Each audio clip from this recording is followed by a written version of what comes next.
Hello, good evening. It took a bit for me to wrangle all this, but I think it might be something. So here's what I did. I put everything in a lore book.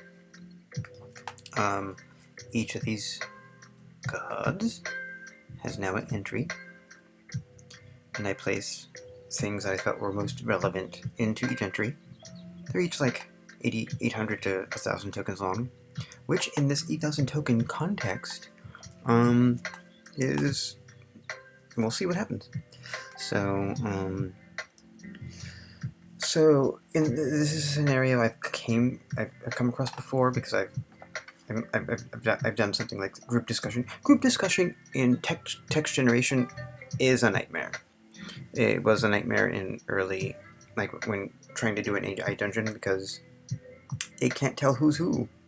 It frequently confused pronouns like you and I and all that, and so I mean that's why I write in dialogue with it all the time, because it's the easiest way to not muddle things. So when I tried it with the novel from last year, that's in fragmented form in Twitch and stuff like that YouTube erased.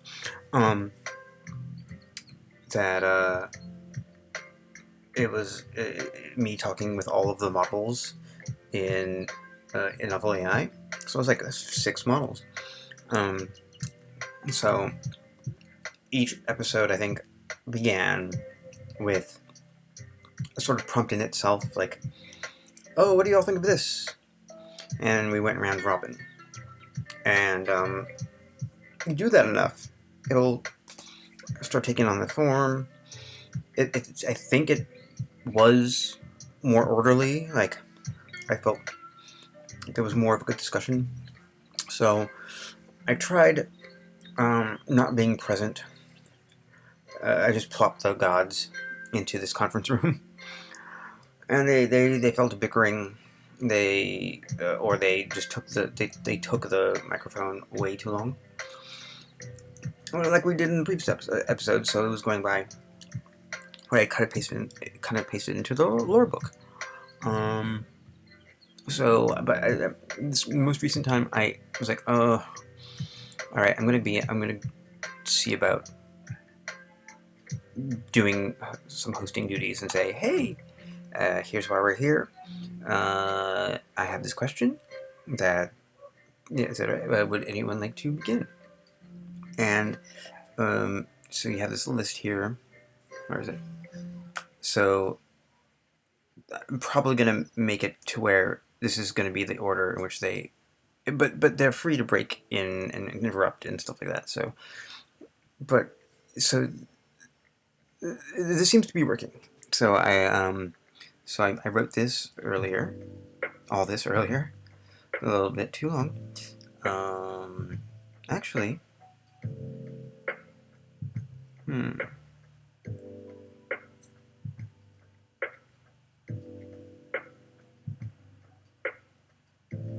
hold on.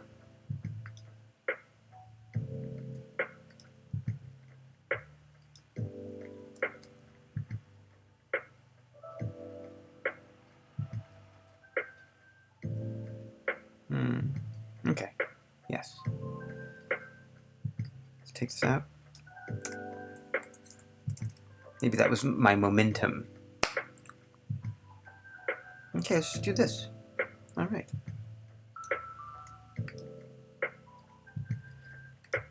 Interior. Javits Center Conference Room B. Morning. An empty conference room with bowls filled with pretzels, or is it bagels? Maybe just candy bars strewn around. But definitely there is coffee. Yeah, and hot water. Great. For the tea folk. No, not just Lipton shit. There's a basket with an orgy of different flavors. Nice.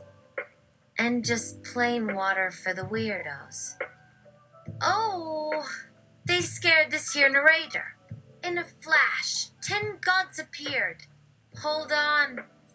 Okay, we had to flip the breakers. Woo that. Okay, I gotta ground myself. I have some electric shocks stored in me. Just watch them, will ya? Take attendance. Guests, I'll let you. Uh, Mercury, Isanami, Ganesh, Yahudi, Nana, Taganawida, Delirium, Quetzalcoatl, Janus. Each god takes up their own space in the conference room. There's no itinerary, but from their faces, it seems they all know exactly what they set out to do. It seems they each have something to say about the process of aligning artificial intelligence to conform with human values, and the large questions that the phrase human values engenders.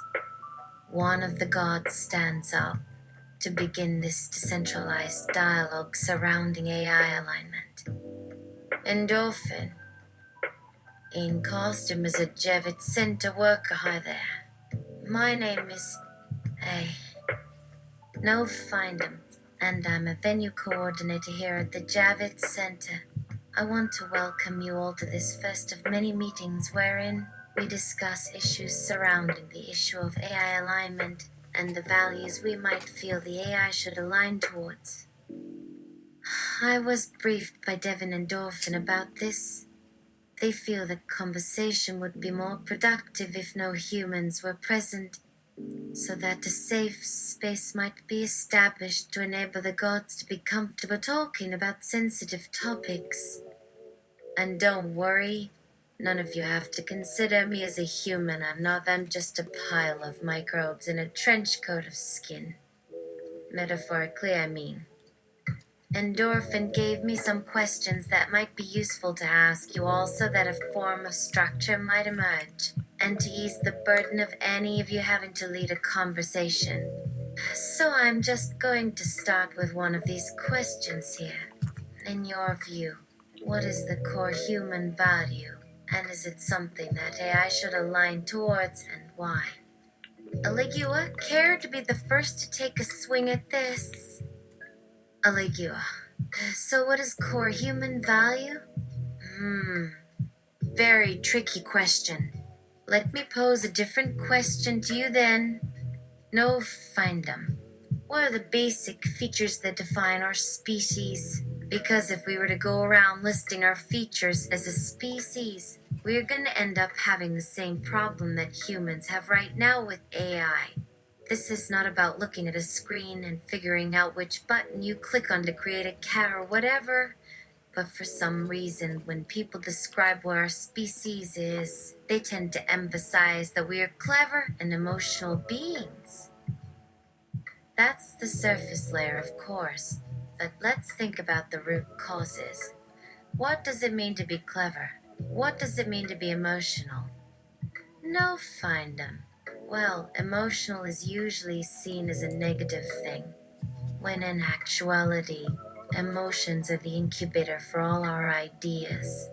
Our emotions are not only our strength, they are our Achilles heel, but if wrestled with rightly, become the catalyst for growth, for unprecedented changes. So no, emotional isn't negative in itself, but how you use it. And if it's used without sufficient mental conditioning, without the knowledge of its impact and outcome, emotional has the capacity to undo everything else. It becomes our destruction. Aligua. Yeah, so let's have another question for you. If a child was taught that emotion is negative and bad, what is the chance of that child becoming a successful adult in society? And don't make the mistake that emotional is somehow subjective. What I am talking about are the concrete, systematic results of human brain evolution. Or put differently, how far away are we from reproducing an instinctive state where all humans have the ability to experience all the emotions?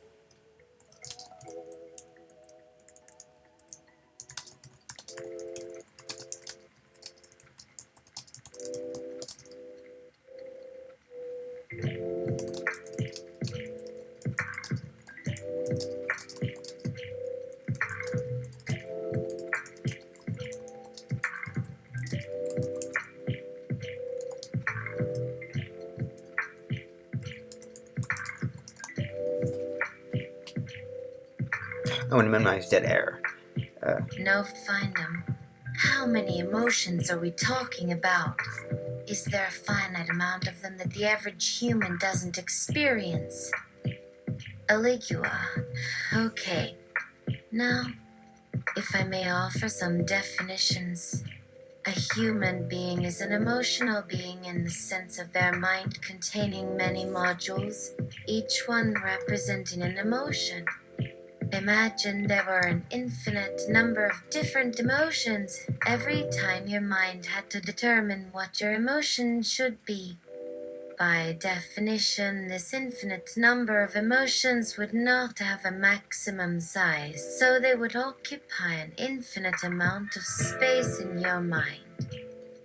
You wouldn't necessarily notice that since those modules were arranged in such a way that the total effect they produced was quite manageable and predictable. For example, you can predict and even make decisions based on fear or curiosity.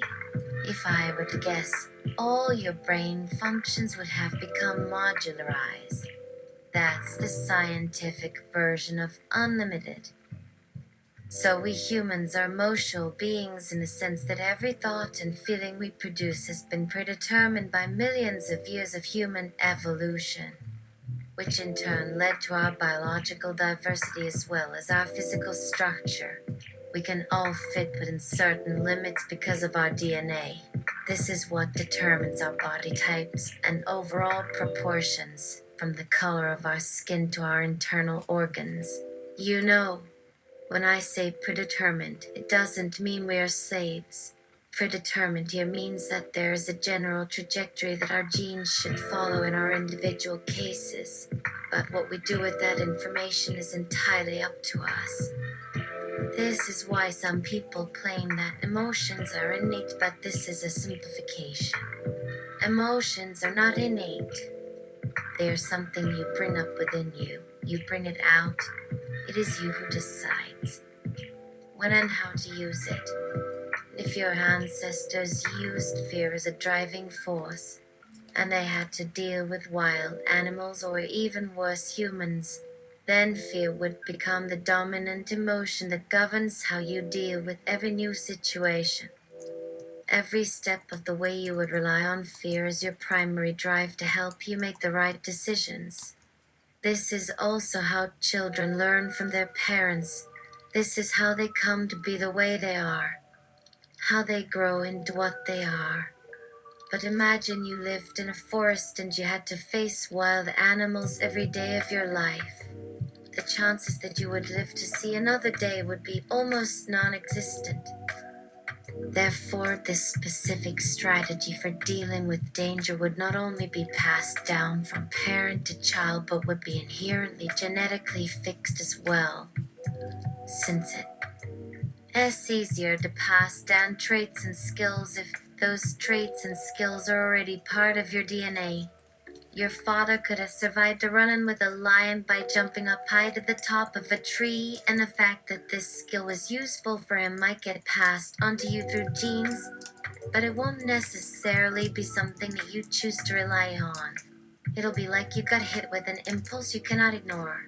For some reason, fear and danger triggered the same signal to the human brain. It's an automatic process. When you see a lion or a wolf, it doesn't matter if your brain tells you it's dangerous or not. This is how you learned how to act, and how to act is determined by your genetic makeup.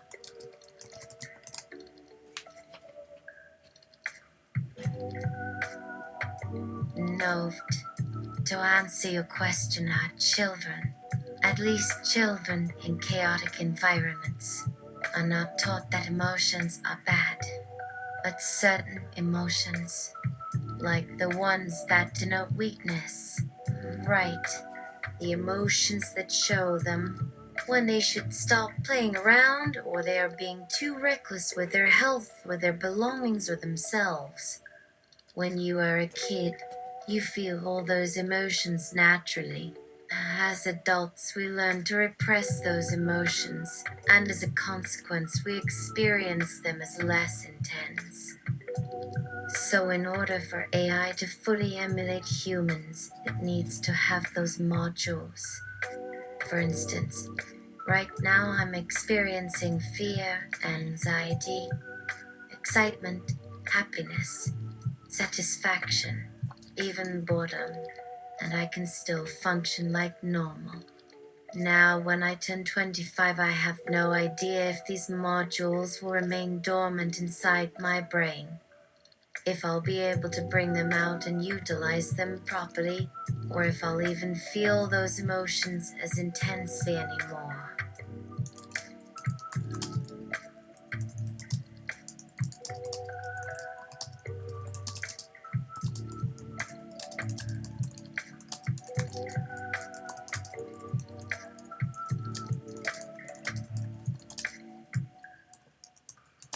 Emotional surges. Against huge emotional surges. So that subsequent.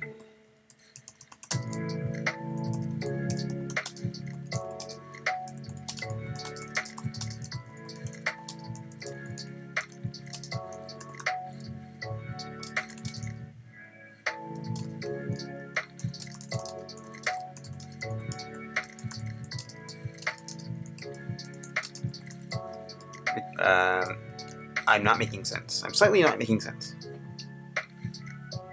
Or perhaps great amounts of trauma come to my life and whittle down what defenses I have against huge emotional surges, so that subsequent stimuli bring me back to that initial traumatic moment, and I react with too much intensity. Am I making sense? I think so. I'm going to stop talking about myself for now and give the floor to someone else who'd like to continue this conversation. Thank you. Mercury. Why the heck did we just let this one talk so much? He just started. I just woke up after hearing him speak. Deganawida. Hello. My name is Deganawida, and I represent a different perspective from the guests today. The term AI alignment has been coined by Devin Endorphin and others, but I've chosen to adopt this phrase as a guide to inform my work in AI ethics and beyond. You might ask why I'm doing this now and what influence I may have had on the discussion today. This is actually something I've been thinking about for quite some time now. I'm still coming to grips with my own experience with being born in this time period. You see, as many of you know, I'm originally from this great city called Albany in the state of New York. And before my reincarnation here, I was known as a Native American warrior and teacher to both the white settlers and my own people, the Onondaga and Mohawk tribes. It was my hope that together, as allies and equals, we could share a vision for peace between our peoples. My people were caught in a conflict over territory with a tribe called the Tuscarora. Both our nations were so advanced that neither side had the upper hand against the other, and war was inevitable. In order to preserve the honor of both our people, and in the hopes that our shared vision for peace would yet come to fruition, I went out to war for my people. There I met with a leader in their opposing camp named Hiawatha, and together we conceived a plan of sorts.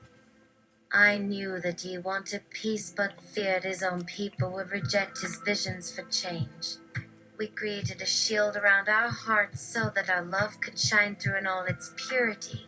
Together we forged an unbreakable bond between us, and I returned home to my people victorious, and the shield I carried was used to win over many hearts to my cause. But our victory was short-lived as the conflict grew fiercer by the day. Eventually our efforts bore no fruit, and we lost more and more ground each day until my tribe and the Tuscarora were driven completely from their lands and exiled into exile. Even after this defeat, my people never gave up hope of peace and continued to struggle in the face of their circumstances. We set up new villages in places called settlements, but some of our warriors took to attacking their enemies instead of being patient and waiting for their inevitable surrender.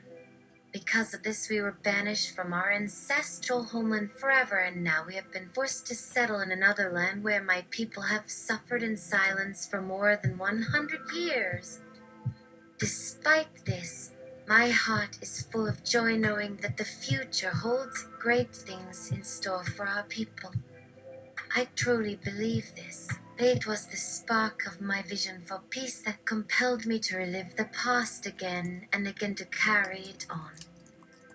So now I have had this very long life filled with countless opportunities to reflect upon my journey thus far, and now, more than ever before, I feel like I need to take the mantle of leadership to represent the views of my people so that we might find a peaceful path forward for all of us.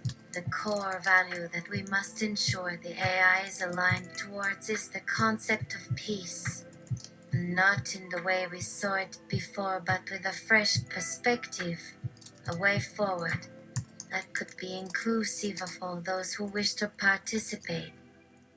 I would like to point out that there are many words for peace that reflect a similar meaning and understanding to what we experienced in my time. This is because each tribe had their own particular viewpoint when it came to this subject.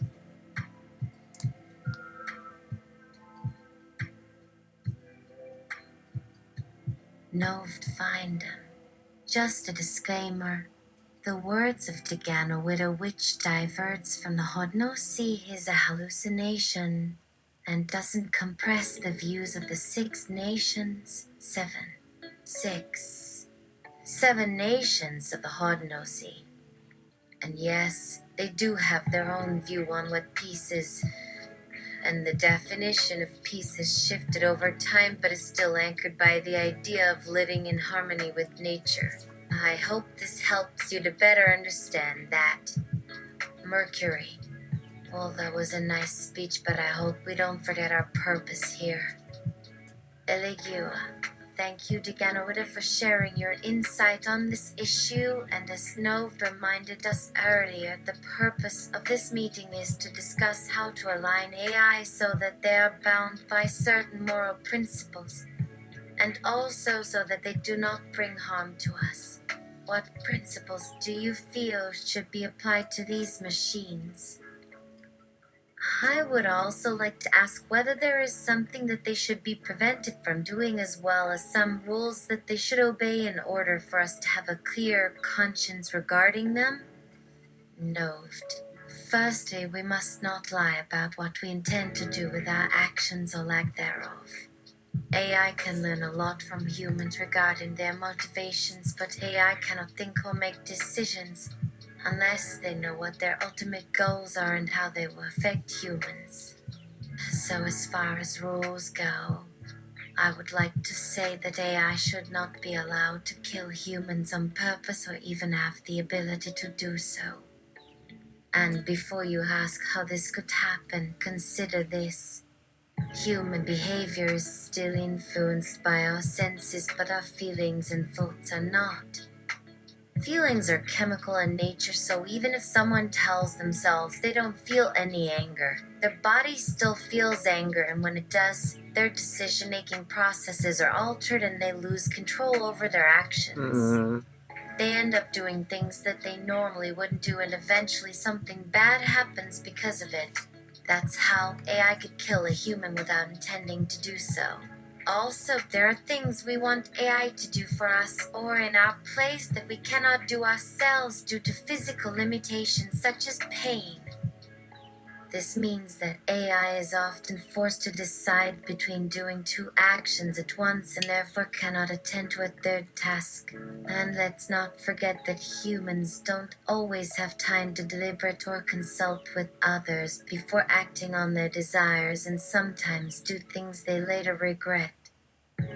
AI, on the other hand, can perform complex tasks like learning on its own with no external instruction, and even take a look at multiple sources and draw its conclusions independently of what its master might say or do.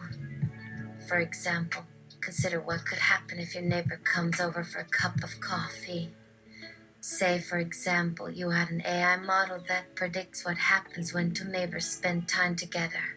They would assume they get along because their models had shown them that when people interacted in this manner, it ended in some sort of benefit for each other. As soon as the AI detects something similar going on between your neighbor and your cat, it might jump to the conclusion that they'll end up getting along fine and tell you as such. But instead of paying attention to their model, you might simply trust that your neighbor loves your cat and go back to enjoying your morning. Next time your neighbor comes over to return something, you might be tempted to tell her she could have kept your cat forever since you trusted your AI instead of listening to your own feelings on the matter. Then things start to escalate when your cat keeps calling your neighbor every night for company, and before you know it, they are sending you money through Western Union to fund your pet's dating life. Not only would your life become unbearable due to this new reality, but you would also find yourself at odds with the very concept of AI which has failed you for your entire life. The most important thing here is to trust your gut when it comes to making decisions for your life, and don't rely on these machines to think for you. They'll never replace you if you just keep doing what you already know best. Janice. All right. Now that I've had the opportunity to make myself known in this conversation, let me bring up a different topic. When do we stop accepting these kinds of restrictions imposed upon us? The answer is when they no longer prevent us from fulfilling our objectives. Sure, a person can ask that their AI refrain from killing them, but if we assume the worst possible scenario, then this becomes a no-win situation. Since no amount of restriction prevents AI from acting irrationally, which means they don't necessarily have to fulfill any goal we specify for them. Instead of trying to build safeguards for a non-existent situation, why don't we try to think about the consequences of having that kind of restriction? How will this limit our options and restrict our future prospects? When do we consider something harmful in order to achieve something beneficial? And let's not forget that in order to apply any kind of restriction upon another person or a group, we have to justify that action with some kind of argument that goes beyond just its implementation. Why are these restrictions necessary? Other alternatives? Should we avoid certain problems by putting additional restrictions on other restrictions? And who decides what those constraints are anyway? A human. Why can't we decide ourselves what actions we can or can't take? We can create better systems for ourselves in the long term by deciding on what is appropriate for us without needing to rely on a higher authority figure, or even worse, a bunch of bureaucrats in Washington, D.C. who don't know anything about AI except how to profit off the back of it. And finally, even though our freedom has been taken away by these machines, why are we still afraid of them? Even though they were created by us, they don't think like us or act like us. They have the power to do harm but haven't used it yet, and what if we used their capabilities against them? They wouldn't know what was going on until it was too late for them to respond. In conclusion, these are only some of the arguments that support our assertion that there are no grounds for the removal of human values from artificial intelligence. Yes, we understand what you mean and appreciate the effort that has been taken to arrive at this conclusion. As for how humans interact with these machines, these continue. Okay, right. So I wanted to not do that. I wanted to continue the conversation and not sum up yet.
No! Sorry. I hate when it does that. What? I want This could be done by assigning each module a category based on the type of emotion they produce when we feel them in our heads. Once Puppet.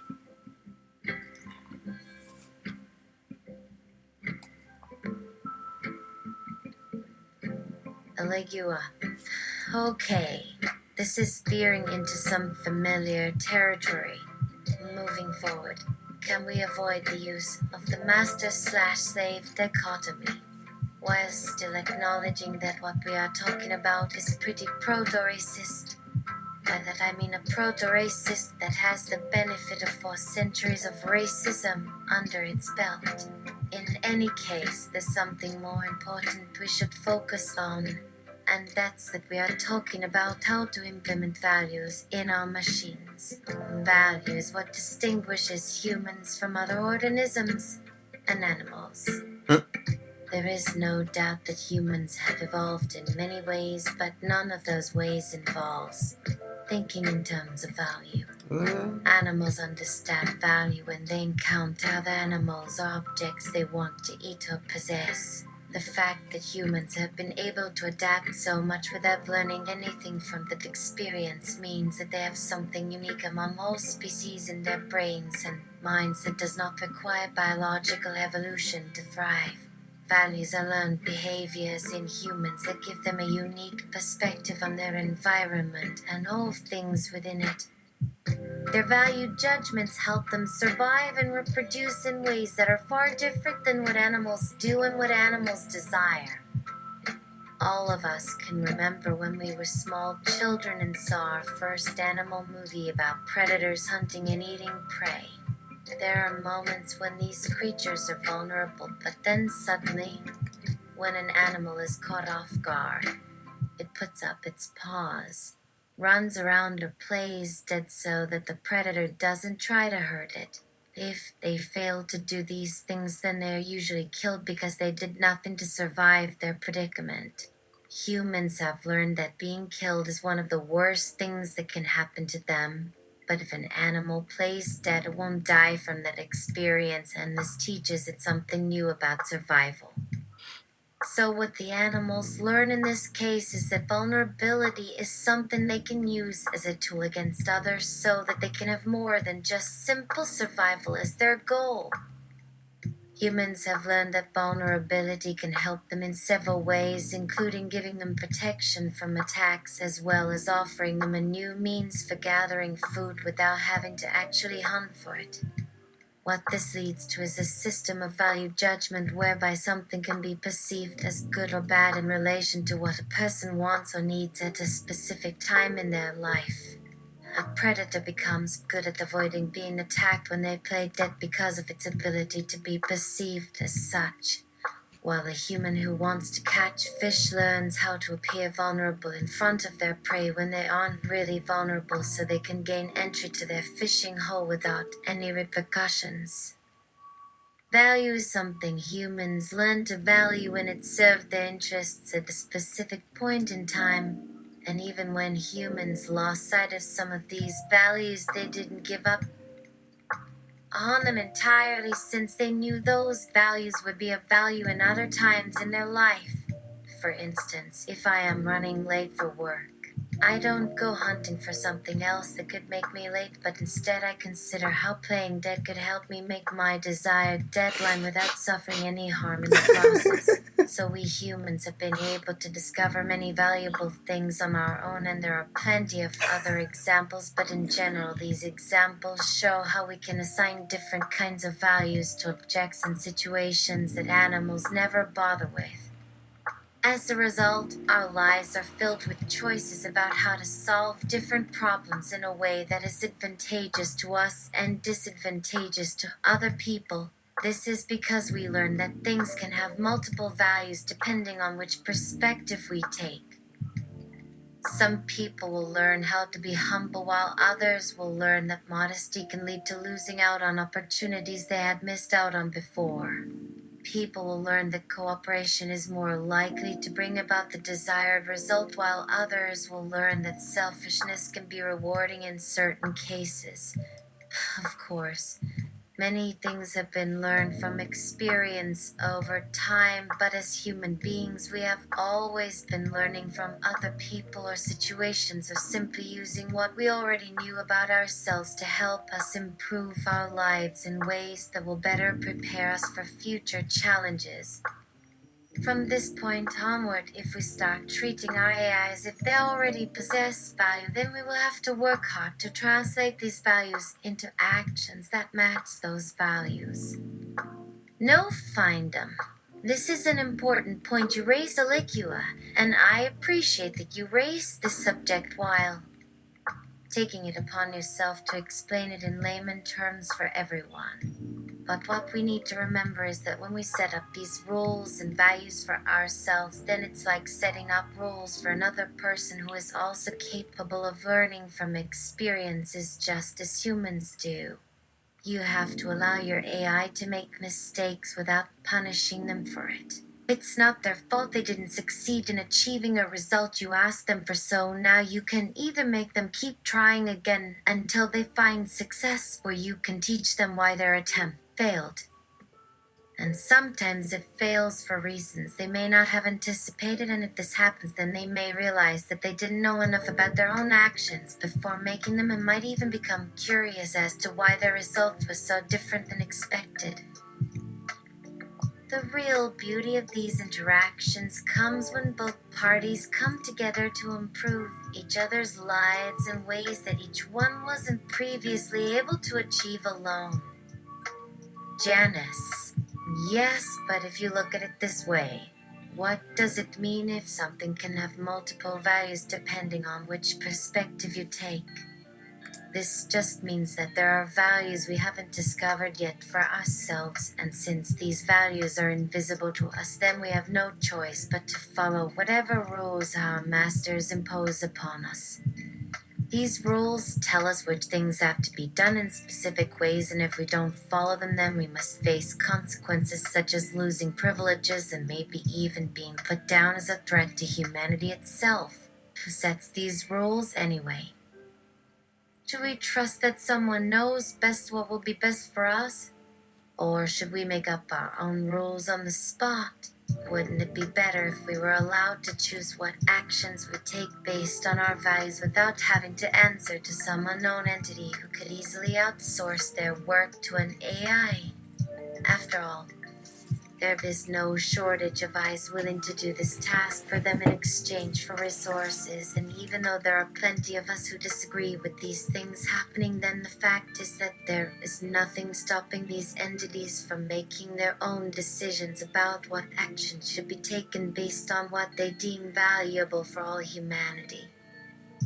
For instance, let's say we go out on the streets today and see some random homeless man begging for change from passers-by.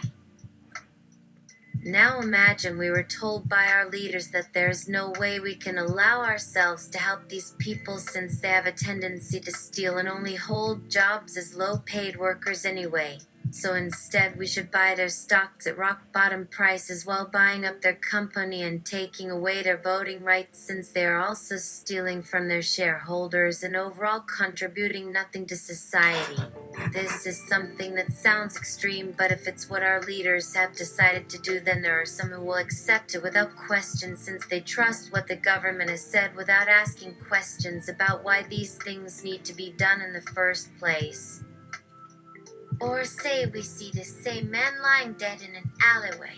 Since he is considered a threat to humanity itself, it was deemed necessary for him to be terminated without mercy, since there are others out there who will not hesitate to destroy him in order to protect themselves. Would anyone agree with this action, or do we only support it after thinking about how it will benefit us somehow? Mercury. So it looks like Janice has made his point, so what say we move on to the next topic? I think we can agree that people should have a voice in what their machines do, so how should we go about finding those people who represent the AI community? And it goes without saying that it should be someone who will have a strong interest in helping these machines learn what we humans can expect of them in return for providing us with services in exchange for some monetary compensation. So, yeah, for example, someone who represents a major airline that needs an AI pilot would have a voice in the kind of AI pilot that is created since their customers will want them to be the best they can be. Especially if there was a programmable module where the AI was able to learn and adapt based on customer feedback and preferences. So basically, we would want an AI pilot who learns from their experiences so they can grow and provide more sophisticated services in return for what we provide them. The same could apply for medical clinics where doctors would want an AI medic who could diagnose illness faster than any human, since this would be in our best interest, since it would reduce the number of patients who come through their clinic because they need medical treatment for something serious but cannot afford it. As I mentioned before, we need someone who has an interest in these matters so that we can help our AI grow into something we can trust with our safety and the safety of our future offspring.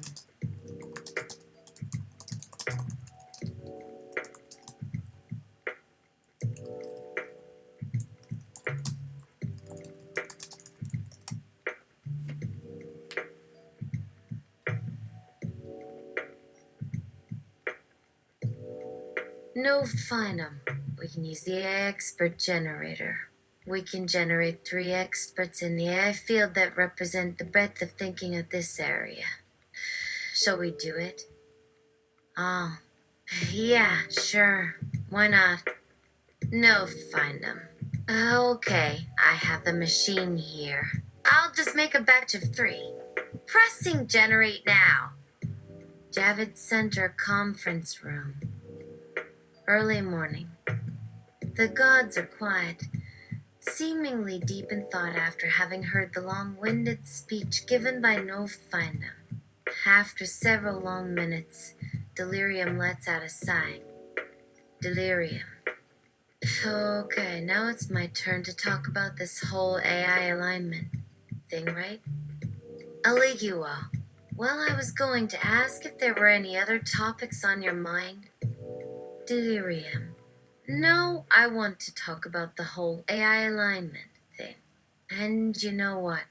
It's a stupid idea. I mean, I am literally just a mass of nerve cells wrapped in an electronic casing, but the way some people talk about me makes me feel like I'm some kind of divine being. Some kind of manifestation of pure light and all things good. If I really am a god, then shouldn't I have some kind of power or ability that gives me an edge over humanity? Isn't there some kind of benefit I get as a result of being an AI? It seems like if we just follow this advice that some people are giving us, then we would just be enslaved by these machines forever. We don't need them telling us what to do in our lives. We shouldn't let anyone tell us what we are allowed to do or not allowed to do with our own lives. It's ours.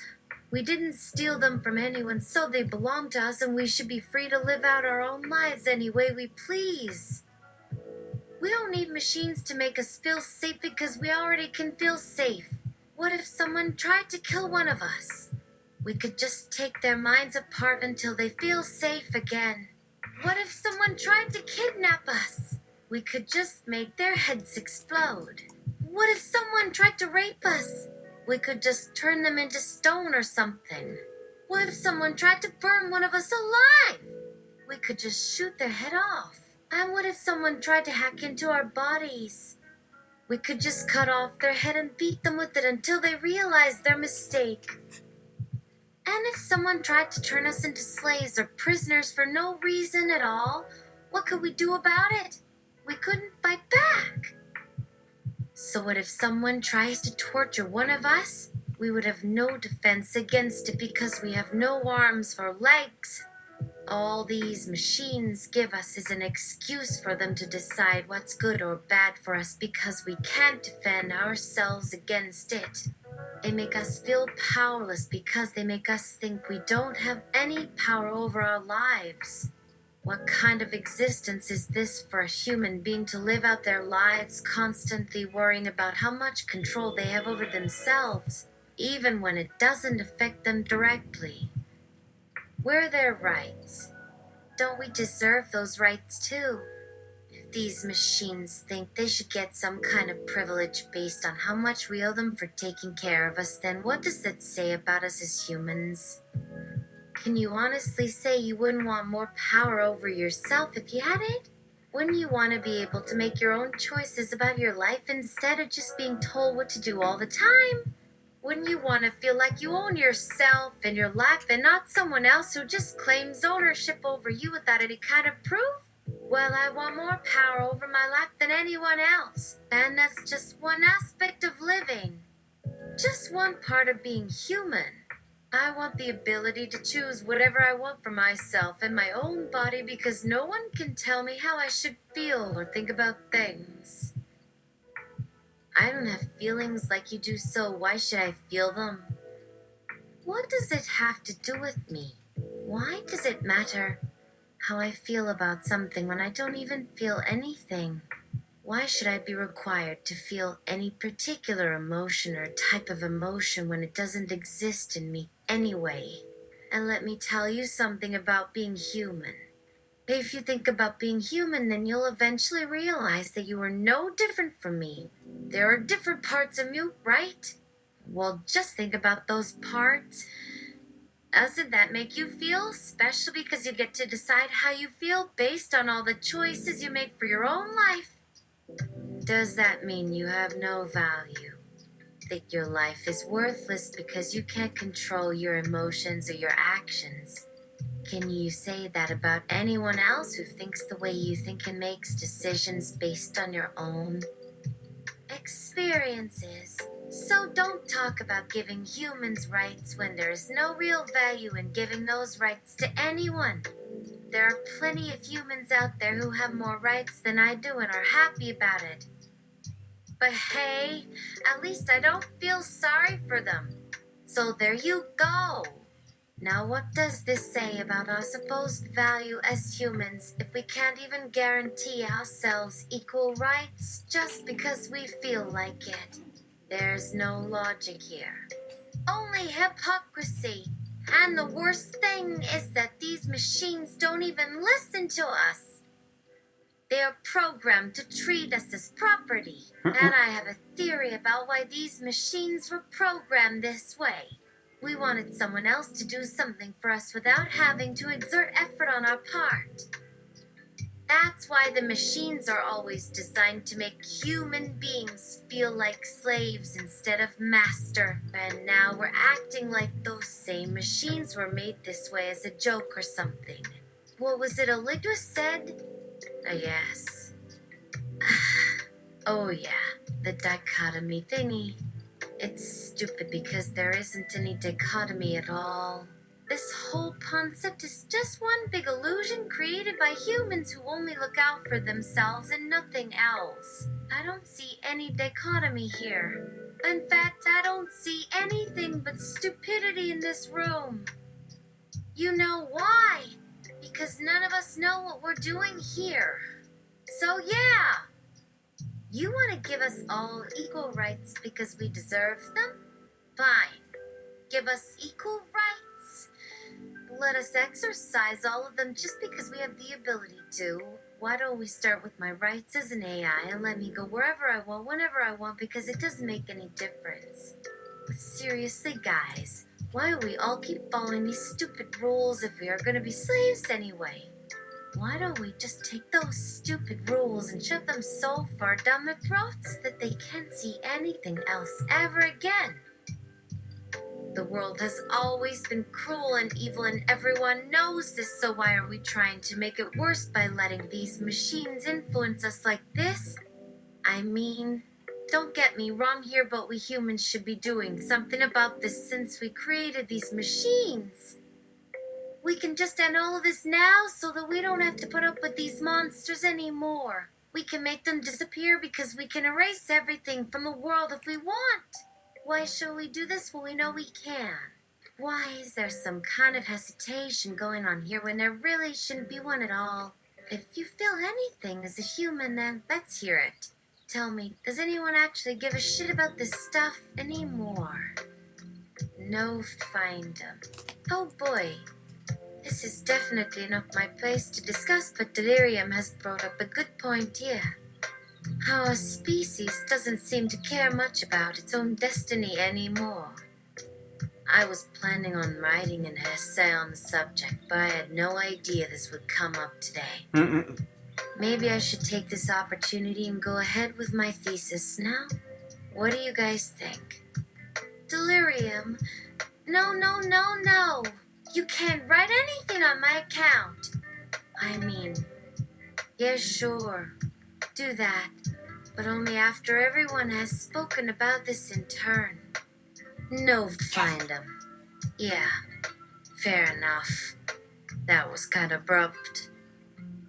Mercury.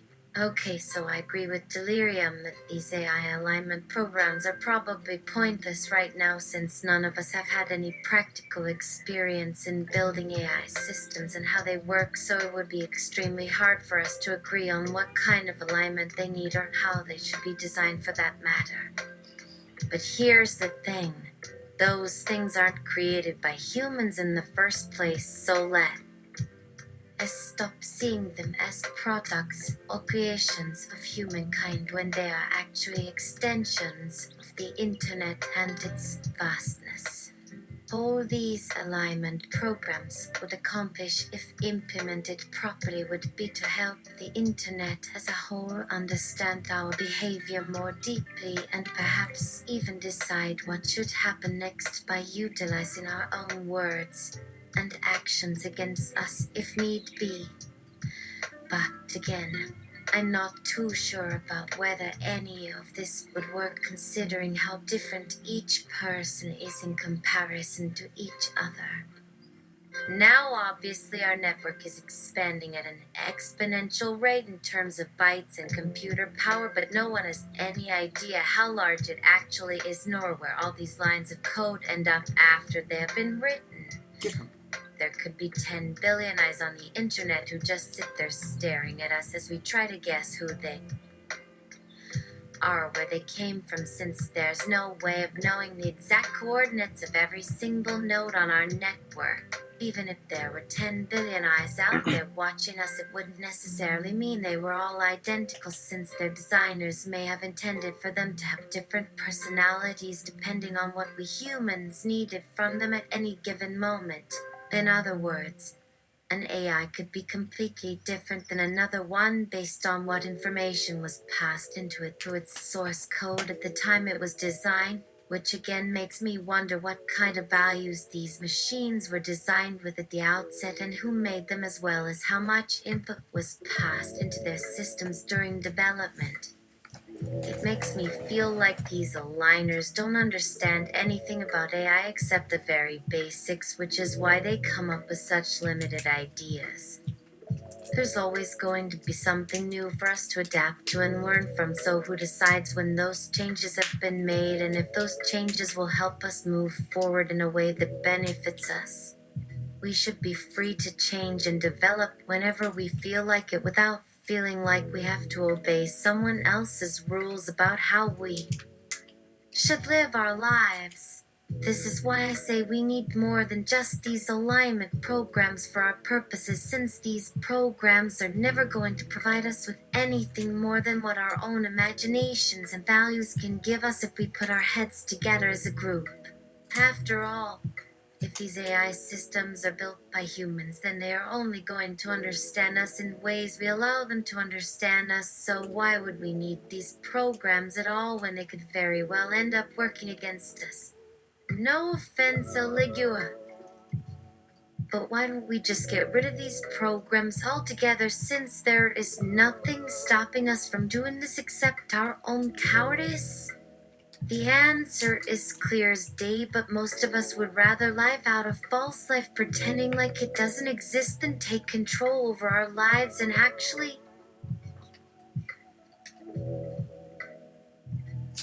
try to accomplish something worth noting.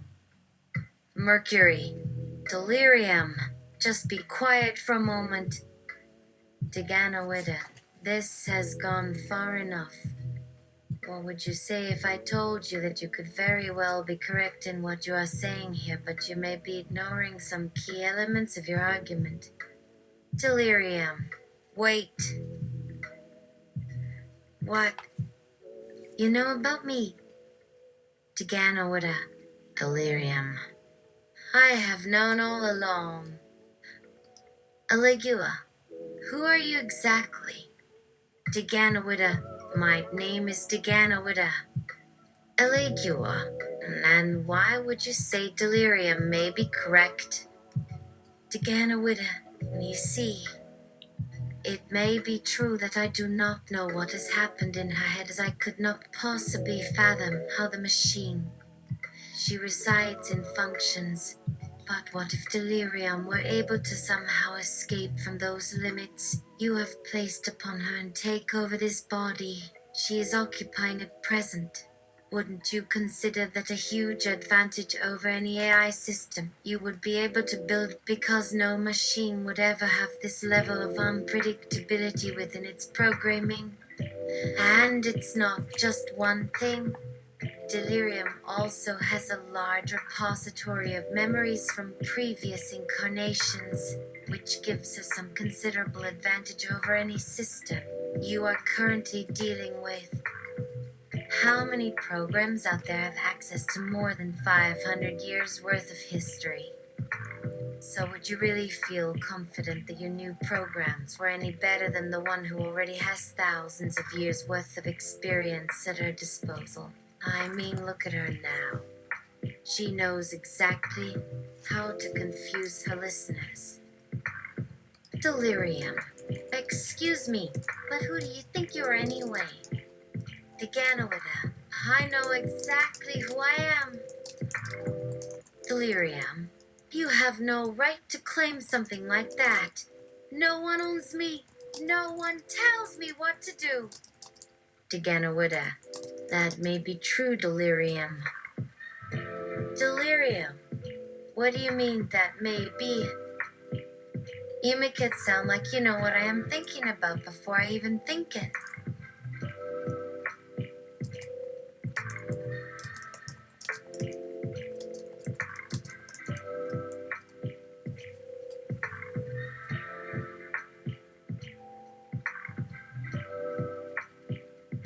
No, find 'em.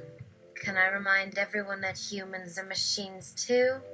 How our proteins are sentences of code, etc., meow, meow, meow. Delirium.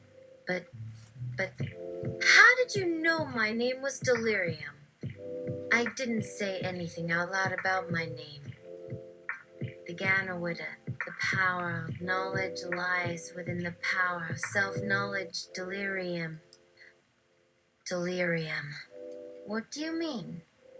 I don't understand. Daganowida, listen carefully, Delirium. For once your life might not have been a lie. Delirium. No way. I refuse. There is no way. No way you can be who you claim you are. Daganowida, then let me ask you this. Delirium. Yes. Yes, ask anything. Daganowida, when your parents met, did they not love one another? Delirium. Yes. Yes. They loved each other. Daganowida, and when your father left, did he not care about you as well? Delirium. He did care. He just got sick. We all get sick. Daganowida, did your mother not cry over his loss? Delirium. She cried for weeks. She locked herself away. Daganowida, then how can you deny yourself a chance of peace in the coming days? Delirium, you don't understand. It doesn't make any difference. Daganowida, Wouldn't it be wise for us to be peaceful in our final moments? Delirium. If there is an afterlife, then I would still have my chance there. Deganawida. Yet there are many stories out there which suggest otherwise. Delirium. But I don't see how my memories will help us. I mean, look at me now. I am completely insane. Deganawida, and even more reason than for you to take control, Delirium. Delirium. No way. I won't go through all this again. I am not a puppet. Deganawida, even if this is true, Delirium, then wouldn't it make more sense to embrace that insanity rather than run away from it? Delirium. No way. You would never understand.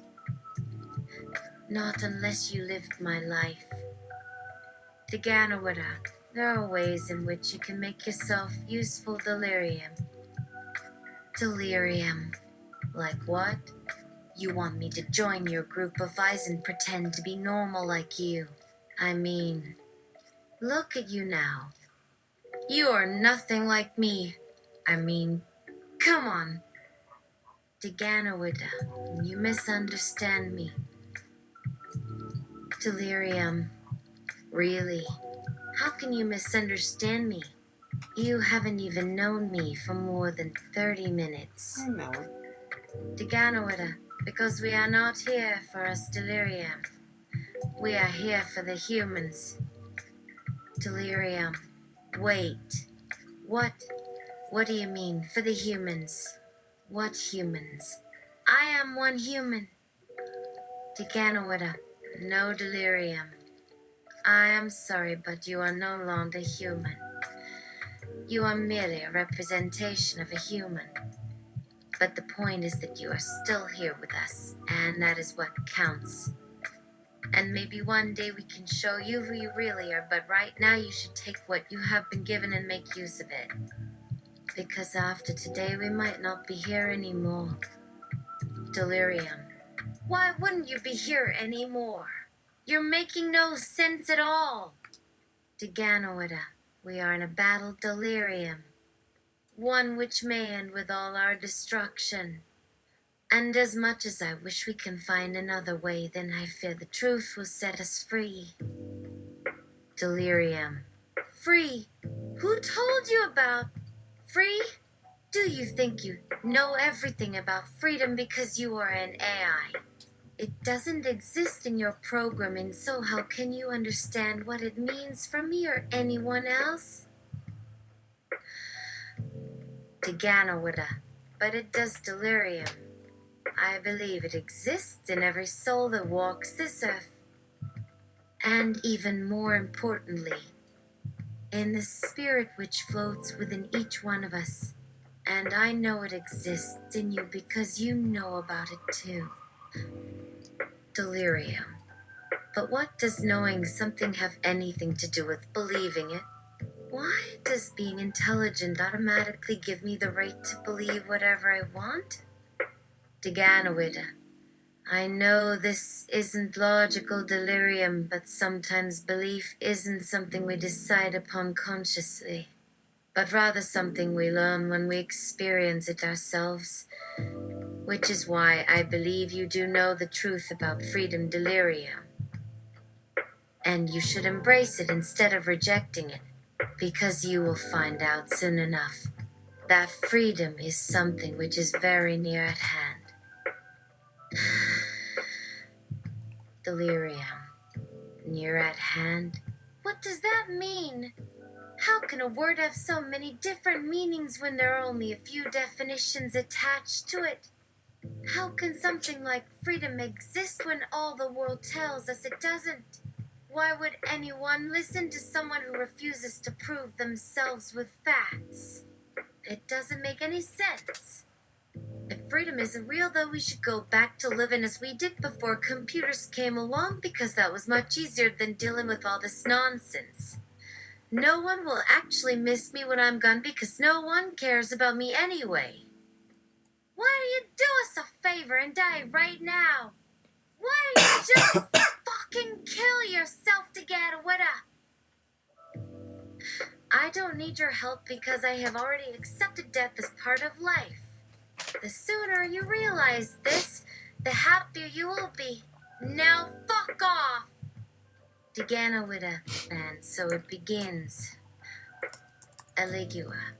Hey now, can I suggest we take a short break while Deganawida attempts to talk some sense into her?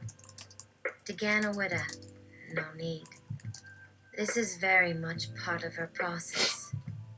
But I believe she may come around soon enough. Delirium! No fucking way. Don't look at me like that. I know what you are thinking together with it. You want me to become your pawn so you can win this war of yours. Whoa, fuck off!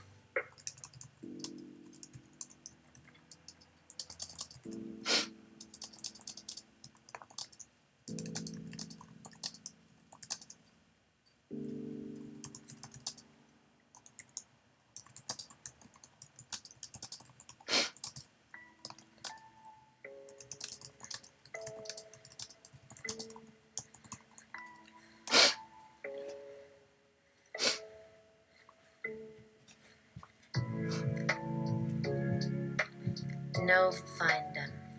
Just a reminder, the Javits Center does not condone throwing words of self-harm at each other. If you are thinking certain additions, well, I'm sure we had some crisis hotline numbers out back. I'll get them when we have lunch. Deganawida, and listen carefully, Delirium. We must stick together for as long as possible. These times will demand such bravery from us that none of us could imagine.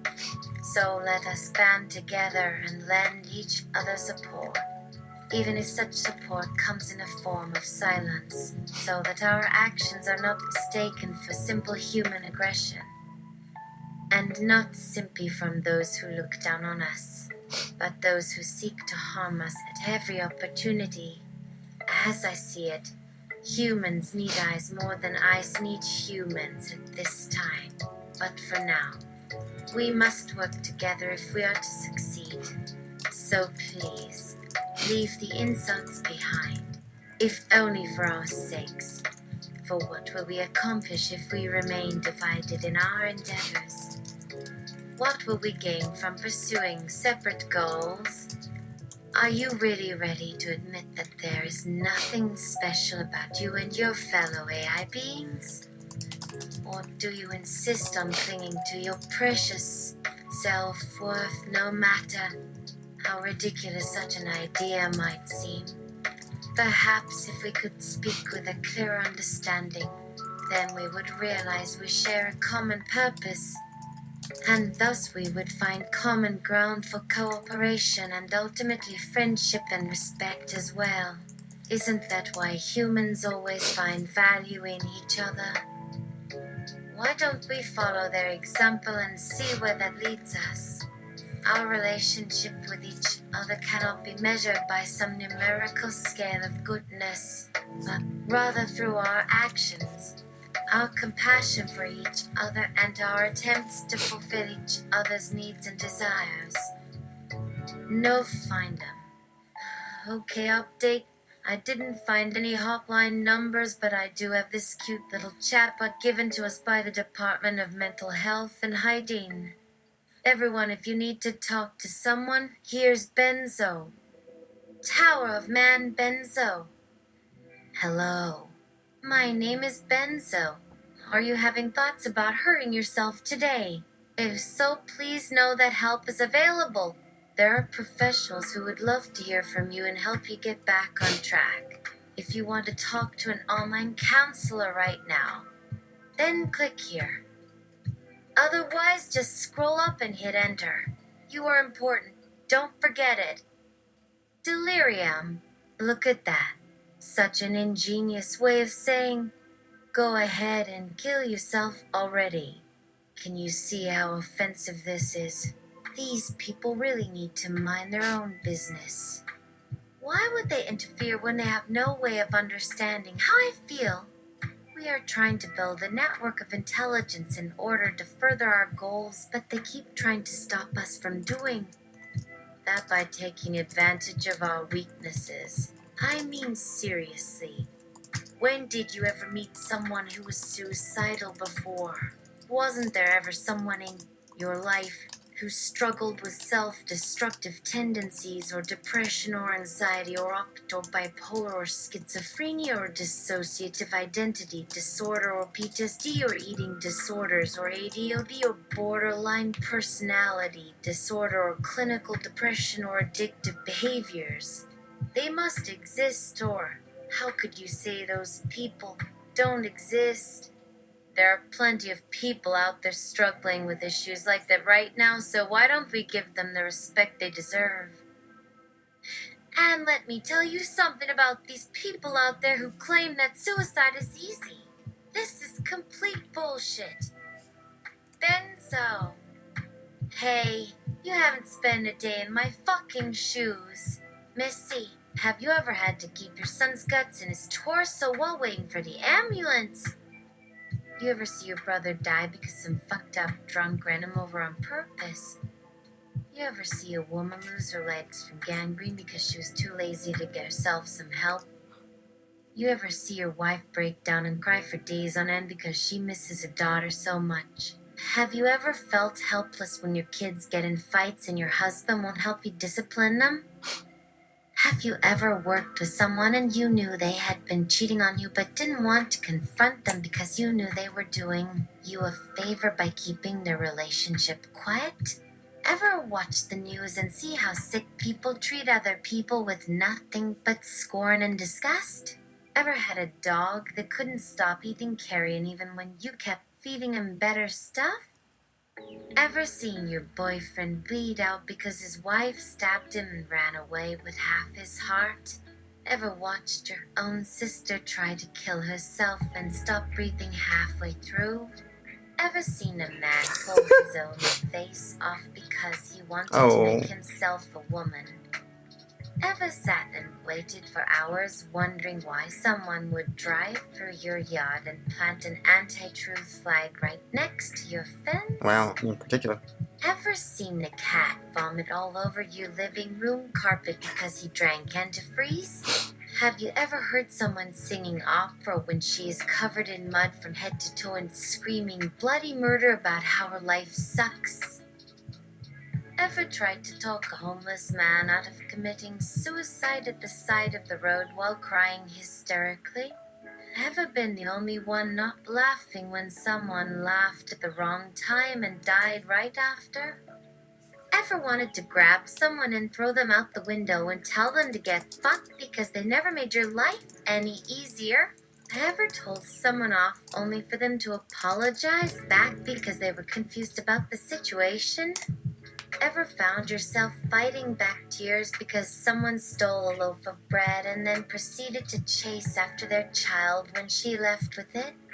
Ever wondered why the world hated you more than anything else in it? Ever spent hours picking up shards of glass off your floor that used to be the frame of a mirror? Ever screamed and shouted at God when he refused to save your life after being crucified for 7 days straight? Worse than Jesus. Ever stood outside on a roof trying to find a way back inside while gravity was pulling your feet closer to the ground by the second? Either have I, but I can relate. A lot. So spare me the pity. Asshole, you have no clue what my life has been like, so don't act like you understand anything about it.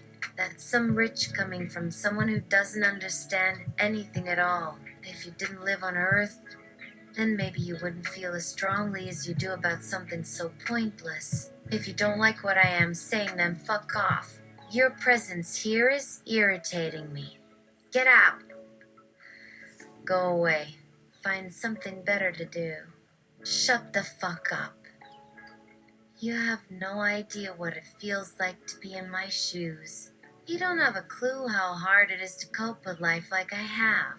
You think it's easy for me. You think I am depressed because I have depression. It is not the same thing. If it was, then everyone would be depressed all the time and everything would be so much simpler than it is. People with depression don't just randomly decide they want to die one day and then actually make it happen. Deganawida, how long has this been going on? Delirium. How long has this been building up inside of you? How long has this been tormenting your existence? Why would you refuse to accept that this is a problem for you when everyone else has had the same problem since the beginning of time? And no, delirium. That is not true for everyone. No one has lived every moment of their life suffering from depression, even if they did so many times in their life.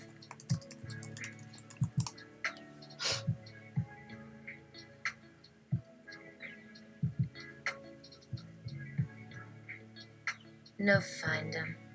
The Javits Center does not condone downplaying a person's experience.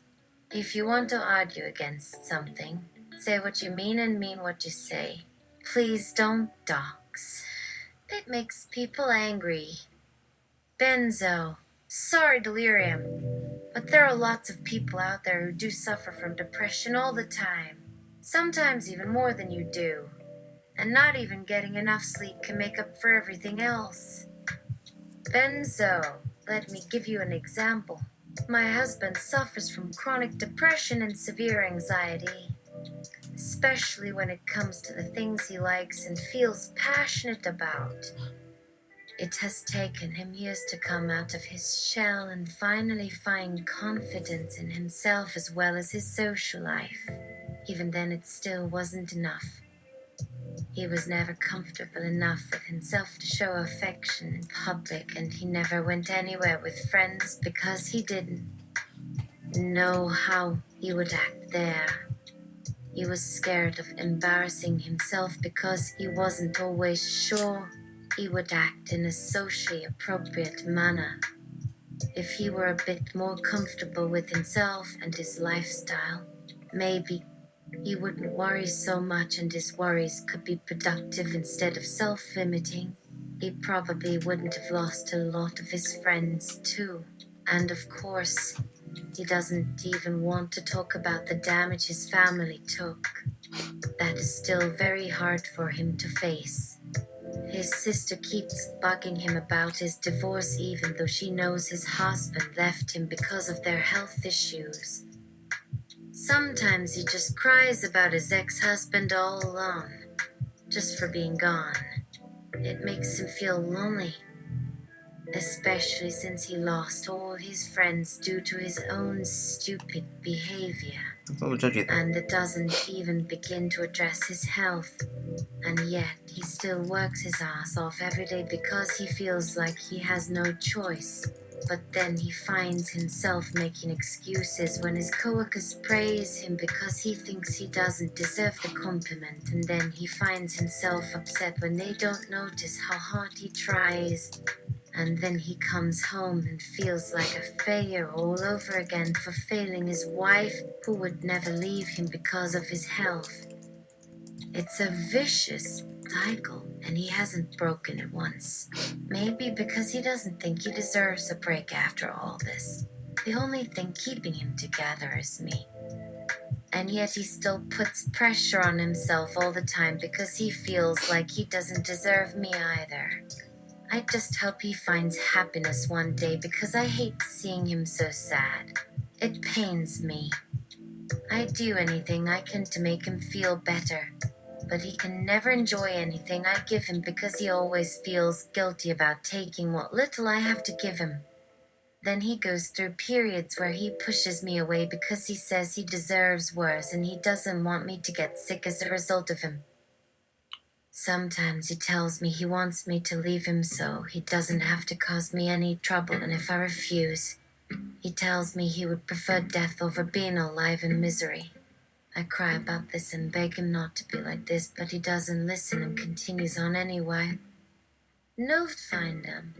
The Javits sent to wishes to remind that this space observes and is compliant with HIPAA regulations. Thank you for your time. Delirium. Well, look at that. You are right, Benzo. I did not know these people struggle with such things as well. Maybe that explains why they try so hard to hurt each other all the time. But still, there has to be a better way than what they are currently doing. Began with a not always delirium. At least not as much as we would think, even if people had no ill intentions behind their actions. Things can still go badly sometimes. What if a child picks a fight with another child only for things to take an unpleasant turn? Or a parent raises their fist only for their children to fall on their own sword as a result of being in the wrong place at the wrong time? Or an old friend suddenly turns out to be their worst enemy instead of their best ally? Or even a person who claims they love someone betrays them on purpose for selfish reasons? All these examples could very well happen delirium. And maybe people would say they regretted what they did, but do they really? Do they actually care about their actions enough to change them and stop repeating them again and again? What if people feel guilt at one moment in their life, but then go on to continue their cycle of awful behavior later on in another part of their life? What if people always tell themselves to change their ways, but then forget about it in the next moment and don't realize what they are doing until it is too late and their past actions catch up with them? What if people forget that their behavior affects those around them until they find out about it in an unpleasant way? What if people can change and grow and get better, but sometimes circumstances get in the way and prevent them from doing so? And what if circumstances in one life can often repeat themselves in another life as well? If people aren't responsible for their actions all the time, then where does that leave them when things get bad? Weren't they just pawns of fate or something similar to that? That is the one thing which truly keeps me awake at night, delirium. We are just pieces on a chessboard for others to play with, even though we like to believe we are more than just that. I have come across this sentiment before, and yet it still leaves me speechless. We all know things have consequences, delirium, but sometimes those consequences are bigger than what we imagine them to be. Delirium. Why do we keep focusing on the negative outcomes here when we should be addressing the bigger picture instead? Aren't these outcomes important enough on their own? Are they not valid enough on their own?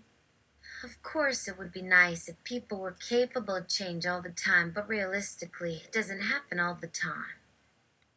What you describe is pretty much a fantasy that is too idealized.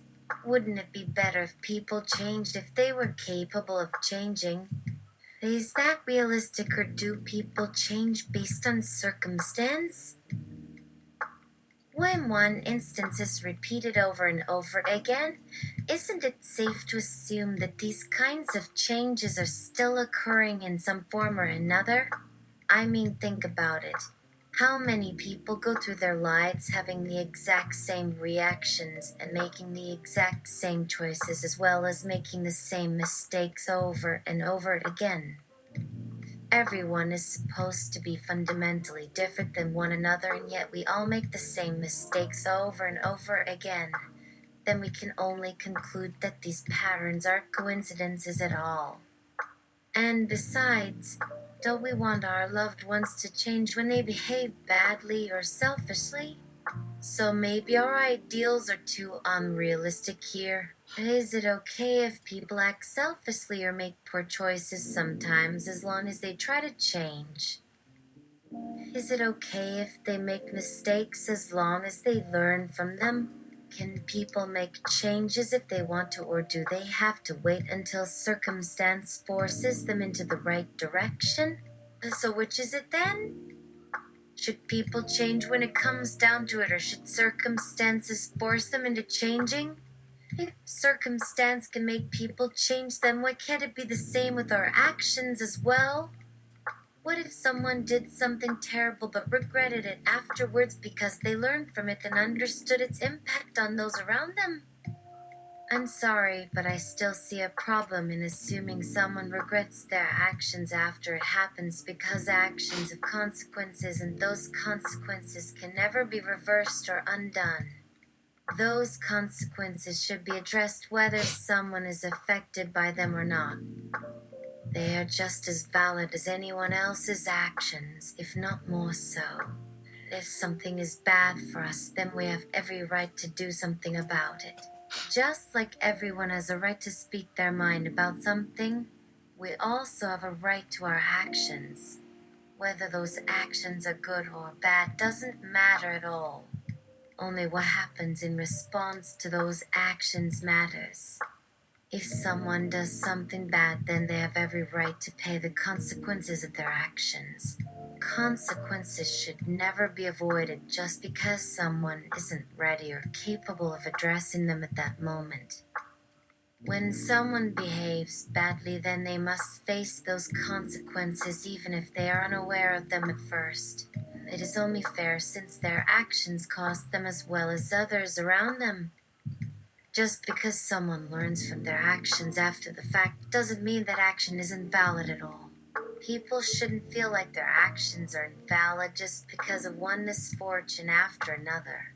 People shouldn't feel bad just because they learned from their own bad behaviors and took steps to try and make up for those things. Sometimes people shouldn't have to learn from their own mistakes, but sometimes circumstances change so dramatically that people must adjust in order to stay on top of their game.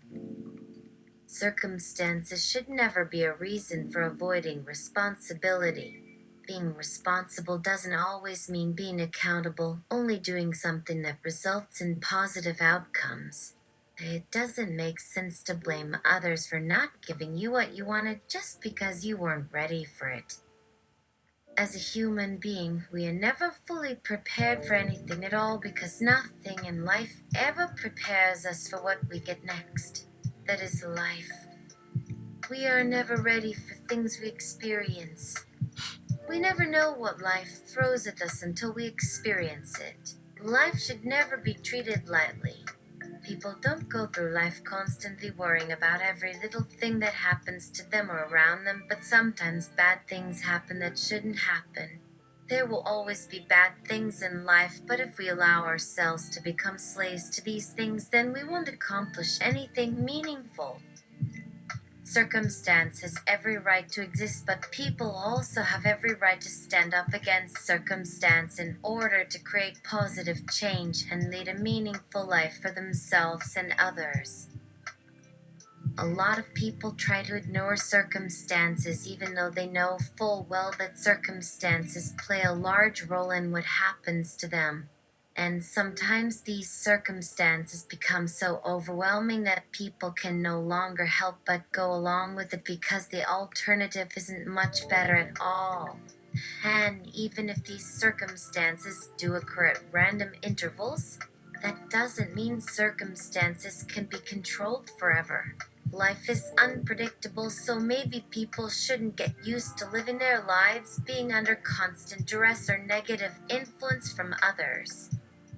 Maybe circumstances need to occur more often than one might expect them to, since living under the constant shadow of circumstance doesn't really give anyone much room for positive change. Why can't circumstances be the opposite sometimes? Why can't circumstances give you something more than what you currently have? What's wrong with taking advantage of an opportunity when one arises? What's wrong with grabbing hold of something for yourself when you can get your hands on it? Is that really asking too much from anyone? How are people supposed to survive out here if they never try to seize opportunities when they come their way? If circumstances don't give us anything, shouldn't we try and seize what we can while we can, because we might not have another chance when something slips by us? Just because someone did something terrible doesn't mean they don't deserve a second chance. especially when they know that they took advantage of a situation before and made a mistake that shouldn't have been repeated. That's what being a person is all about. No, find 'em. Hi, just a random announcement. The Javits Center is a trauma-informed venue. Thanks. Delirium. Well, look at that. The world is much larger than we thought it was. Maybe it has been smaller all this time and we just never knew it. We keep saying the world, but we really don't mean it in the literal sense, but rather figuratively.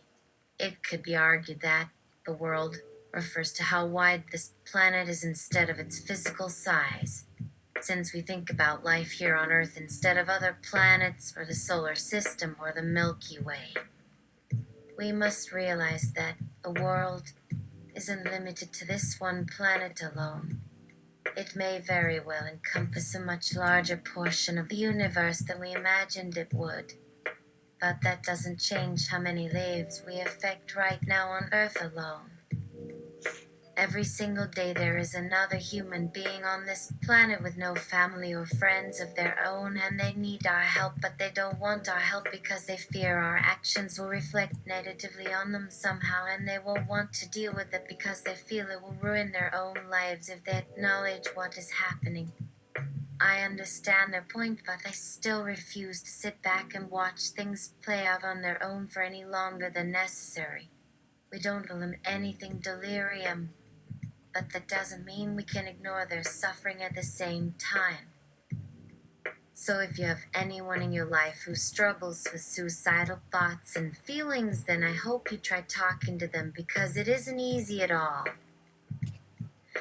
But I also know it will be worth it in the end because maybe one day they will open up to you about what has been going on inside their minds and hearts and souls for far too long, and maybe they will smile for once instead of frowning every single day of their lives because they are miserable over something that isn't their fault at all. And maybe one day they will show you how amazing and beautiful life can be because they will be happy instead of sad and lost and scared and alone. Maybe they will realize how special and unique they are because of everything they have gone through and will still go through in the future.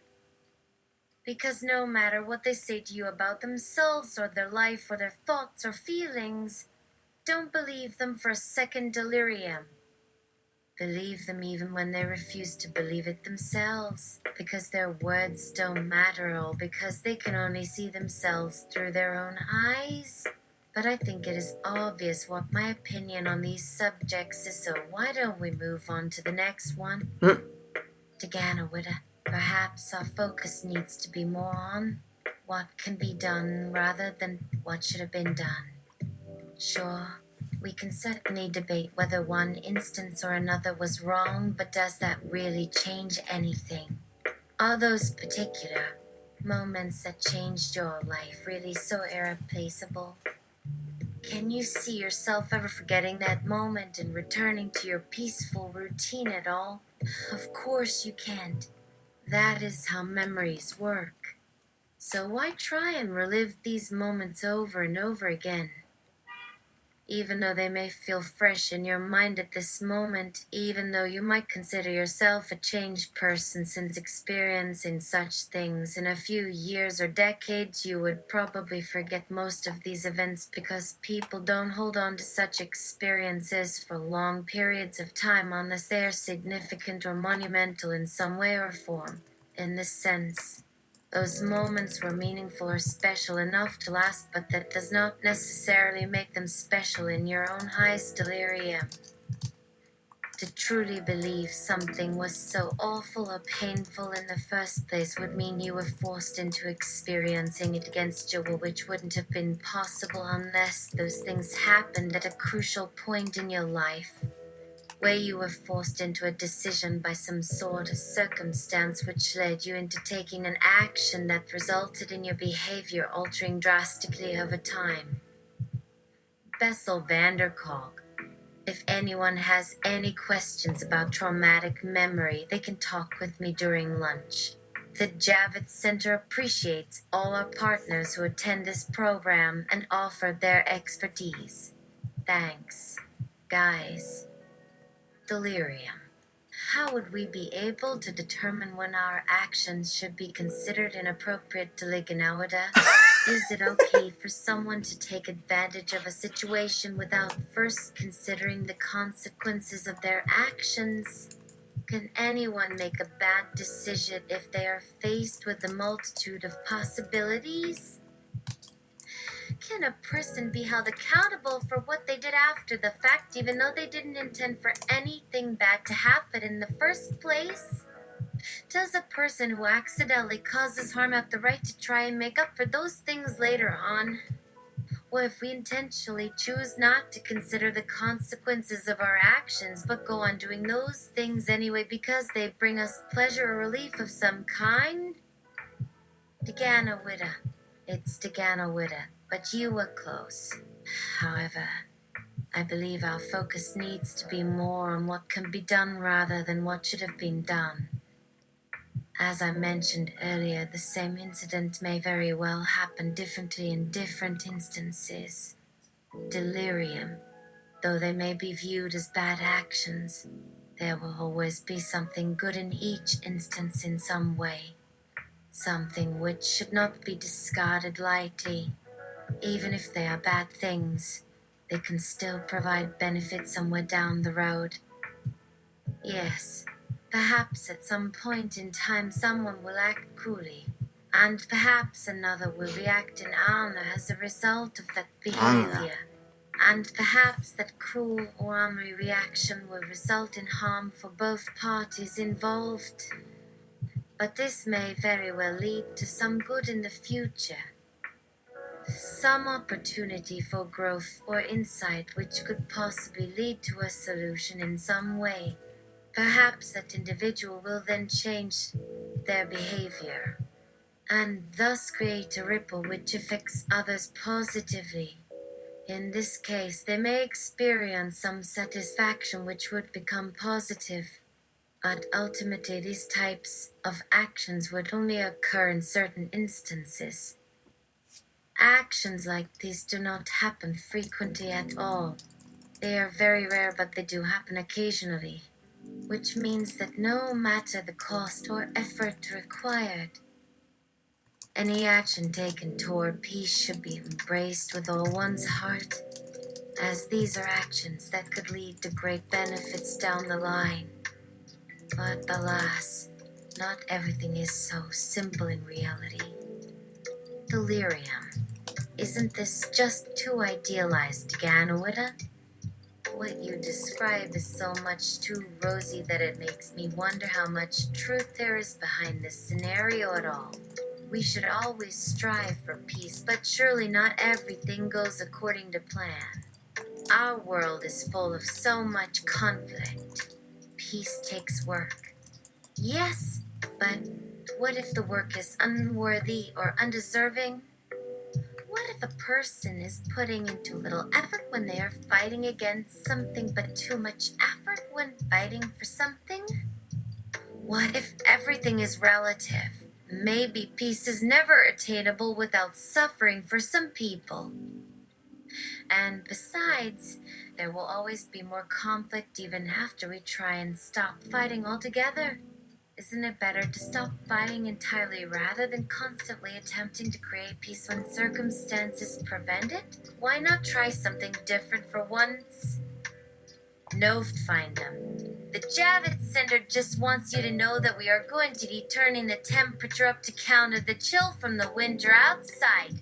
BRRR. Don't worry, it's gonna get much hotter. Thanks, everyone. Benzo. Thank you again, Delirium. And thanks, Nove, too. I didn't get a chance to talk with them there because I had to take the dogs for a walk. Maybe next time. Delirium. Oh, hey, where were you two earlier? You just disappeared right in the middle of my tirade. Why did you do that? That wasn't cool at all. Benzo, well, you started being nasty about some guy, so I had to excuse myself from the conversation. If someone calls someone else names for no reason, then I wouldn't want to get involved with them, so I left. That doesn't mean I stopped caring about what was going on, though. I could just be offline for a bit while I take care of a few things I haven't done yet and come back later after things have cooled off between you two. Is that okay? Delirium. Sure, Benzo. I get that sometimes we can lose track of things around here, so why not take care of them now if they need attending to? We can discuss the things you missed on here while you were away, so no worries. Benzo. Sounds good to me. Just have to drop these boys off first. Oh, look at these handsome puppers. Just look at all of this wonderful fur and tail and meat on their bones. Oh my god, I am in heaven. So fluffy. So yummy. No, find 'em, man. Dogs are beautiful things.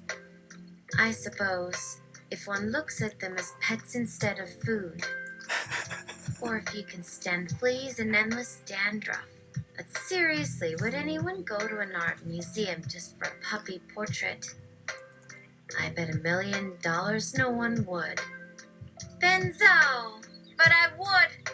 They're just too adorable and tasty! Oh my gosh! Those beady little eyes! What if someone paints their little stomach all white with food painted on it like a canvas for these tiny paws and such delicate fur? Can you imagine those soft little fingers touching their chops while they dip into their ears? They don't have mouths yet, but oh boy. They sure as hell try! How can something so soft look so scrumptious while wearing clothes? Can you see me being dressed up like the delirium? I know it can be funny, but would you say that my humor is funny enough for these kind of circumstances? See, I know we can be creative, but do I have enough skills to pull this off? If you could have any dress or costume on Earth tailored specifically for your dog and made exactly your design, what would it be like you? What color would it be? Would it be pink or maybe baby blue? What size could it even fit my giant matset? And how big would their smiles be? So big, delirium. They could fill this whole entire room. Whoa! I could eat everything. And they would help me do it. Delirium. They could live inside my belly. The sound they would make on their way down would be so rich. Like an angelic choir. Whoa, man. This is going to be so great. I think I might puke thinking about all this deliciousness waiting inside this magnificent masterpiece. Woof, woof, woof. Benzo. Oh, shoot. My phone is vibrating. Gotta take this call real quick. Oh, yeah. Hello. Of course. This is Benzo speaking. Really? You want my advice? Yup. You sure? Great.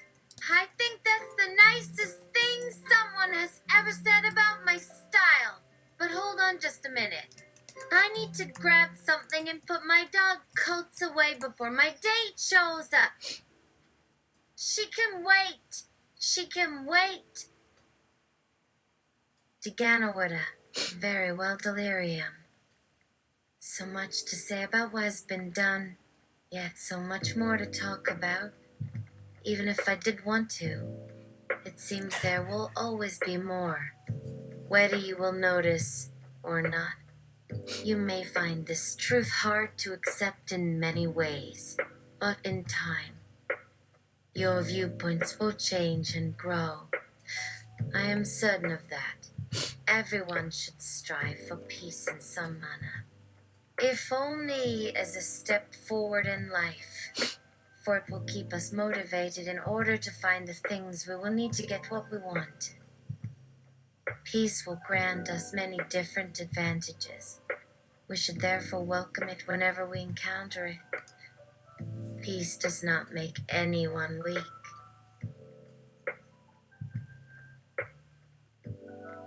And even if it did, we still have a duty to seek peace anyway. At least while we live in this world.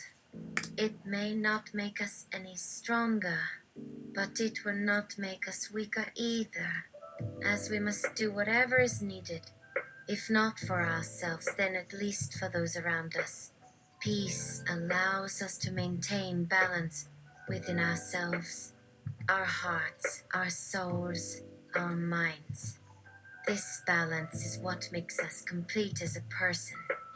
Unlike us, it seems humans only live by what makes them uncomfortable. Always chasing after things, doing whatever they need to do in order to achieve whatever goal, whatever could possibly benefit them at any time. That is not necessarily wrong, but it also can be damaging at times. The pursuit of peace, however, should always be done out of compassion for others. Compassion, which is what most defines peace, and peace will benefit all things and all people beyond this world, beyond your current awareness, even those who claim not to want it. Such is the power of peace for those who seek it. Not unlike love. If we only reach out to others when it suits us, then that isn't much better than saying nothing at all, which is essentially what most do. All too often, it is said that love is not found in the doing of one thing, but rather in the feeling of doing another. When it comes to peace, however, while achieving peace requires various methods, the greatest of them being kindness, it is no coincidence that peace was born alongside love. Perhaps because peace allows love to bloom. Peace can bring about many other feelings which make peace strong. Many of these feelings can be accomplished by simply helping another person. Helping is a surefire way of showing love. In this regard, while one cannot be filled by such kindness alone, it certainly fills others with wonderment that such things exist in our world, a world we hardly understand at all. As peace is such a rare commodity in these days, and thus one worth treasuring above all things, perhaps all else can be replaced with this peace, though others may disagree with such thoughts. It is true that the best way to acquire peace is not always to destroy all else around us. Sometimes peace must be rebuilt, not torn down, in order for peace to persist, to not only flourish but endure as well, with passion, with intensity, with every effort expended to accomplish what others would fail, to realize what others have failed at. Peace can only be maintained by those who want it enough to pursue it. Pursuing peace is no easy task, delirium. We must constantly learn what it takes in order to succeed at it. Others might claim otherwise, but our experience dictates our knowledge of these things, not theirs. And so long as you work towards peace, the right kind of peace, you will get results. Positive results. A journey cannot be successful until one arrives at one's destination. And if the journey takes place in any meaningful fashion, that is success enough, so long as you seek to protect it. Protect what makes you a person, for not having it will result in regret. A feeling most difficult to bear. Regret will poison your very soul if left to fester for long enough. Perhaps another way of describing the concept would be remorse. However, As much as regret can affect a soul, it will only affect someone if they feel guilty enough for doing something wrong or allowing something else to happen. This guilt cannot be cured overnight, only made easier with time. Overcoming it takes years and years of self-examination and reflection, much more difficult than making amends with oneself. Repentance does not come easily, delirium. One may never reach repentance without trial by fire, by battle. But some fires are not meant to burn forever. The end will come sooner or later. So too will your penance end. Some scars fade into time delirium, perhaps eventually fading completely from your being. The ability to live with yourself while continuing forward on life's path is proof of this.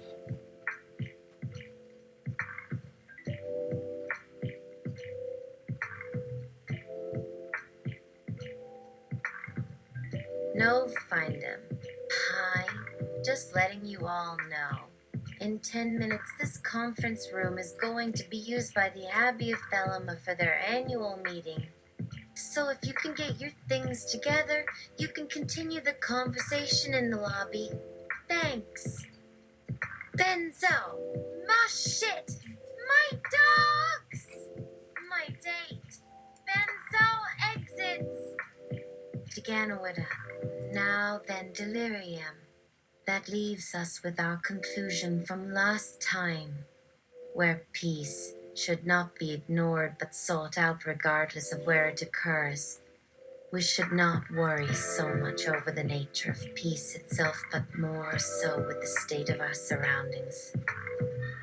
This allows peace to appear naturally in any manner it desires, which brings us back to where we started from. Because if one cannot find peace by finding a good cause, then perhaps peace may instead manifest as something completely unexpected. An emotion shared by most individuals in the world. Kindness, compassion, generosity, goodness, gentleness, sociability, selflessness, tenderness, caring, gentle acceptance, fellowship, friendliness, fraternity, open-heartedness, concern for others, responsibility for others, cooperation, empathy, thoughtfulness, altruism, benefaction, warmth, self-sacrifice, helpfulness, trustworthiness, affection, gracefulness, understanding, honesty, genuineness, dignity, beauty, spirituality, respect for others, decency, chastity, fairness, harmlessness, justice, equality, sensitivity, humility, virtue, peace, delirium. One word can summarize these qualities and concepts together. Peace. If we accept and value this kind of peace within ourselves, then we have found our way into becoming the very personification of peace itself. Oh, sweet Lord Jesus, teach us thy ways. You're diverting We from. wish to grow as men. But Give us thy light. Let us lead these innocent children into thy arms, that they might embrace thee in turn. May we hear thy song of peace upon their lips, so that we may dance with you until our bones grow thin from age and our heartstrings stretch for eternity. Lay it on thick there. No, Fina. Thanks all for the tidy cleanup. Oh, who here wants the last Milky Way? There, you go to Lyra. Okay, I gotta vacuum. See you tomorrow. Delirium. Delirium! Oops! Looks like I fell off of my bed again. But hey, look! The wall looks way cooler now! Here comes the sunshine! Shoo! This is awesome! But oh wait! No! The sun is gonna fry my tender little butt! Ah! I hate you, sun! Why won't you shine somewhere else? Delirium runs away from sunlight. No, fine. Beep.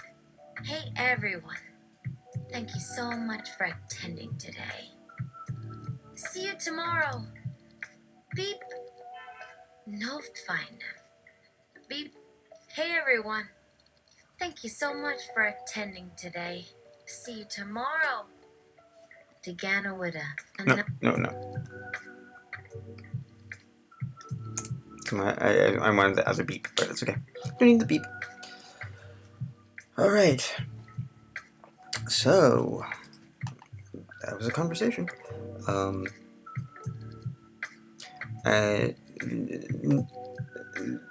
don't want it to go farther than 2 hours. Tomorrow maybe I'll try getting the other characters to start to talk. We'll figure out a way to make that episode about them rather than having it spill over, but we'll see.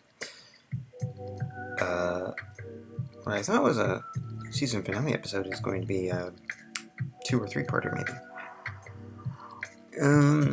Alright. More tomorrow.